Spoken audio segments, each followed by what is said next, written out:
পুরনো এক বাড়িতে এক সময় এক বৃদ্ধা বাস করতেন।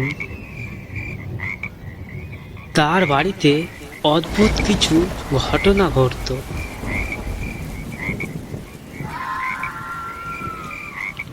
রাতে হঠাৎ করে দরজা জানলা খোলা এবং বন্ধ হওয়ার শব্দ শোনা যেত। আবার কখনো কখনো অদ্ভুত ছায়ামূর্তি দেখা যেত। এইসব কিছু নিয়েই বাড়িতে সবসময় একটা চাপা আতঙ্ক থাকতো।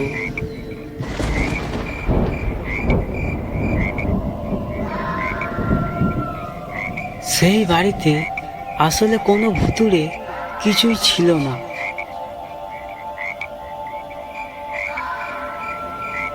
কিন্তু বৃদ্ধার কিছু পুরনো জিনিসপত্র এমনভাবে রাখা ছিল যা দেখলেই অনেকেই ভয় লাগতো।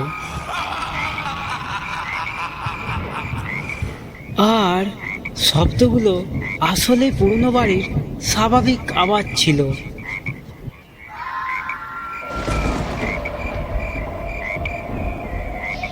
তবু মাঝরাতে যখন দমকা হাওয়া বইত, তখন সেই পুরনো আলমারির পাল্লাগুলো এমনভাবে কেঁপে উঠত যেন কেউ একজন ভেতর থেকে মুক্তি চাইছে।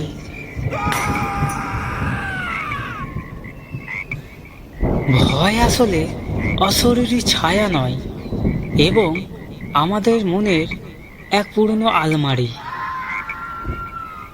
যেখানে যুক্তির চাবি হারিয়ে গেলে তুচ্ছ শব্দ আত্মনাক হয়ে ধরা দেয়।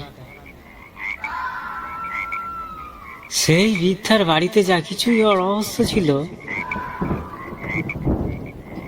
তার সবটুকুই ছিল আসলে বাস্তবের ভগ্নাবশেষ, যা কেবল অন্ধকারের ছায়ায় ভৌতিক রূপ নিত।